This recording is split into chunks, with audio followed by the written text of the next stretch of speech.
warahmatullahi wabarakatuh. Salam sejahtera untuk kita semua.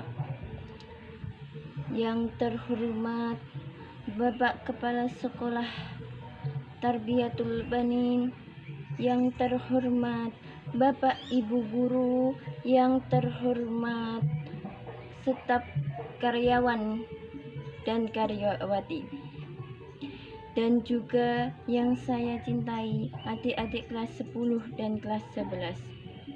Pertama-tama dan yang paling utama, marilah kita panjatkan puji syukur kehadirat Allah Subhanahu wa Ta'ala yang telah memberikan rahmat dan hidayahnya sehingga kita dapat berkumpul di ruangan ini dalam rangka ujian praktek bahasa Indonesia.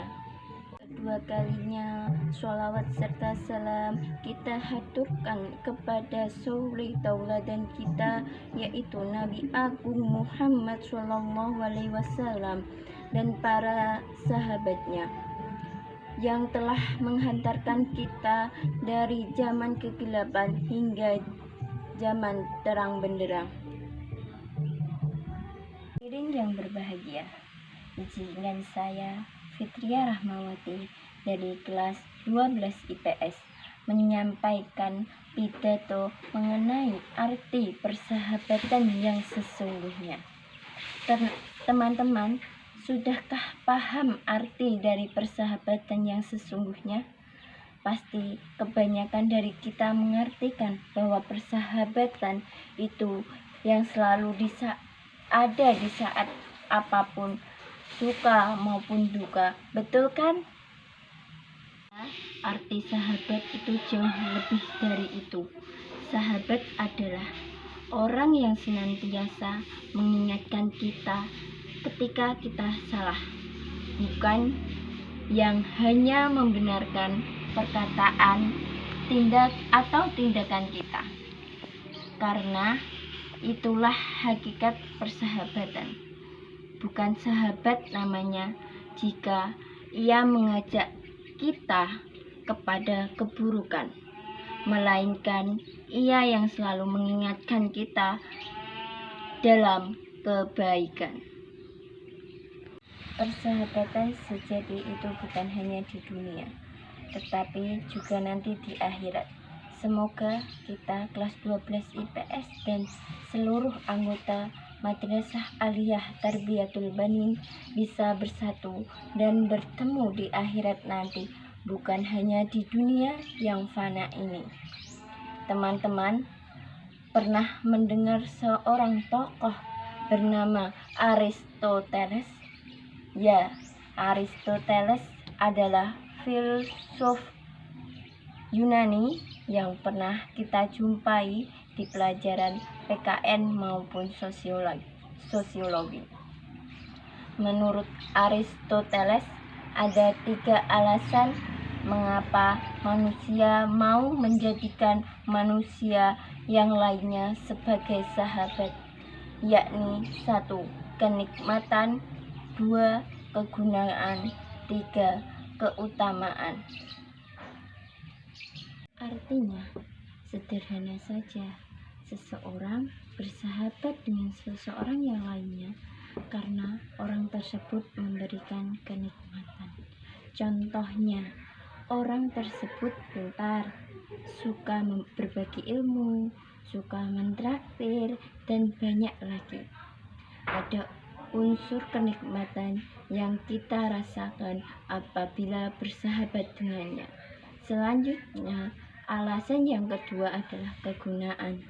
Contohnya, ketika akan ada ulangan atau ujian, bisa diajak untuk belajar bersama, bukan berarti berguna untuk contekan, bukan ya, karena kita mengambil positifnya. Dan yang ketiga alasannya adalah keutamaan, yakni bersahabat. Karena sahabat kita memiliki keutamaan atau nilai plus seperti rendah hati, penyabar, dermawan, dan sebagainya. Jadi, memilih sahabat itu ada syaratnya. Jangan serta-merta memilih seseorang jadi sahabat kita.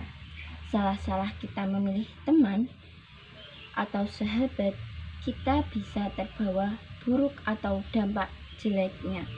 Karena kita adalah siapa sahabat kita.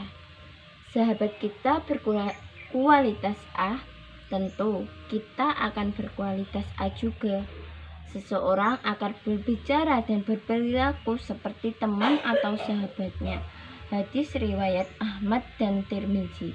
Karena itu, kita cermat memilih teman. Kita harus kenali kualitas beragama dan akhlak kawan kita. Bila ia seorang yang soleh, ia boleh kita temani. Sebaliknya, bila ia seorang yang buruk akhlaknya dan suka melanggar agama Islam atau agama lainnya, maka kita wajib memberi nasihat dan mengingatkannya. Sahabat itu tidak berjalan seperti gunting yang lurus tapi memisahkan yang menyatu. Tapi persahabatan itu berjalan seperti jarum yang menusuk dan menyakitkan, tapi menyatukan yang memisah. Kesimpulannya, mencari sahabat itu seperti mencari jodoh yang fungsinya menemani indahnya dan nyamannya hidup ini. Salah satu faktor penentu kesuksesan hidup kita adalah sahabat sejati. Sahabat yang tak pernah bosan mengingatkan kita dalam kebaikan. Saya akan menutup pidato ini dengan sebuah pantun. Punya pacar namanya Yahya, punya guru namanya Bu Ida. Jangan hanya bersahabat di dunia, tapi nanti di akhirat juga. Akhir kata untuk dari saya, Fitria Rahmawati, jika ada kata yang salah dan tidak berkenan di hati kalian, mohon maaf. Terima kasih. Wassalamualaikum warahmatullahi wabarakatuh.